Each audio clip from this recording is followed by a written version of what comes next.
देश के साथ आज मोक्ष की नगरी कही जाने वाली काशी को डबल तोहफा मिला है। दरअसल पीएम मोदी ने एक तरफ जहां गंगा घाट पर आलीशान टेंट सिटी का वर्चुअली उद्घाटन किया तो दूसरी ओर वाराणसी डिब्रूगढ़ के बीच सबसे लंबी जल यात्रा करने वाले गंगा विलास को हरी झंडी दिखाकर रवाना किया। इसके साथ ही पीएम ने 1000 करोड़ की विभिन्न परियोजनाओं का लोकार्पण और शिलान्यास किया।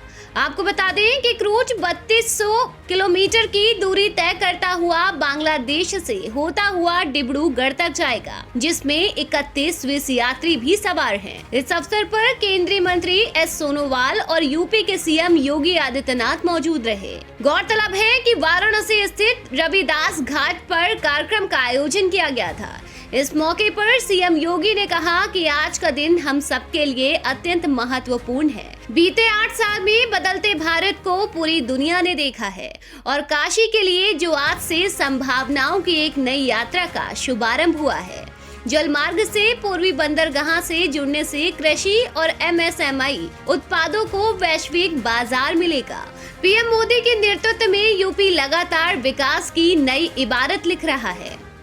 देश के यशस्वी प्रधानमंत्री और वाराणसी के लोकप्रिय सांसद आदरणीय श्री नरेंद्र मोदी जी के कर कमलों से गंगा विलास क्रूज सेवा का शुभारंभ हो रहा है।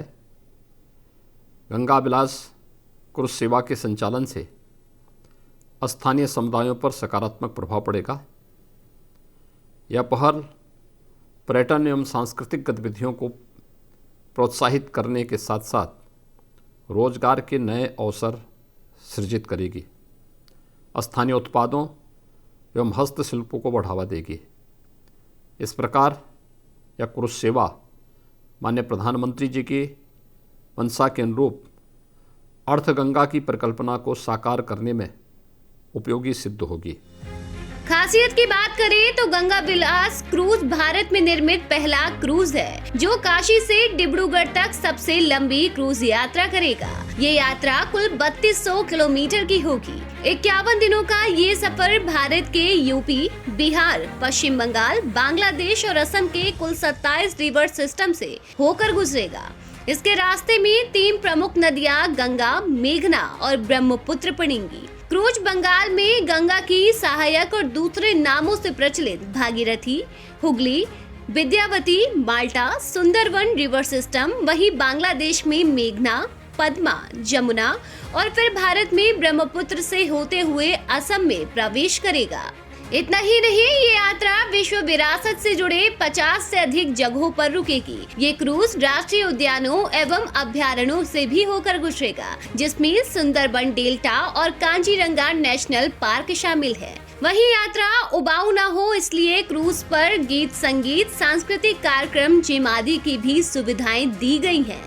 जानकारी के मुताबिक जहाज पर एक भव्य रेस्टोरेंट, स्पा और सन डेक भी होगा। मेन डेक 40 सीटों वाले रेस्टोरेंट में कॉन्टिनेंटल और भारतीय व्यंजनों के साथ कुछ बुफे काउंटर होंगे। ऊपरी डेक के बाहरी सेटिंग में रियल टीक स्टीमर, कुर्सियों और कॉफी टेबल के साथ एक बार को शामिल किया गया है, जो यात्रियों को पूरी तरह से लग्जूरियस अनुभव देगा। इसके साथ ही जहाज पर 18 सुंदर ढंग से सजाए गए स्वीट हैं। इनका निर्माण एक विशिष्ट शैली और एक भविष्यवादी दृष्टिकोण के साथ किया गया है, जो 1960 के बाद के भारत की झलक पेश करता है।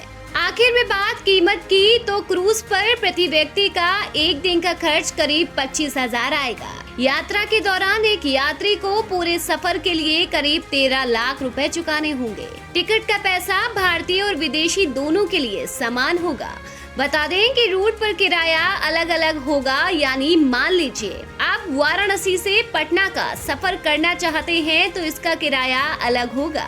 अधिक जानकारी के लिए आप कंपनी की वेबसाइट पर विजिट कर सकते हैं। मालूम हो कि इस क्रूज को साल 2018 में प्रमोट किया गया था और इसे 2020 में लॉन्च किया जाना था। हालांकि कोरोना महामारी के चलते इसमें देरी हो गई। फिलहाल क्रूज पर्यटन क्षेत्र में भारत ने बड़ा कदम उठाया है। ये पल देश के साथ साथ उत्तर प्रदेश और वाराणसी की जनता के लिए गर्व का विषय है। फिलहाल आपका मेड इन इंडिया निर्मित गंगा विलास क्रूज के बारे में क्या कहना है, हमें कमेंट बॉक्स में कमेंट करके जरूर बताएं। साथ ही देश और दुनिया की ऐसी ही खबरें देखने के लिए सब्सक्राइब करें हमारे YouTube चैनल को और बेल आइकन दबाना बिल्कुल न भूलें।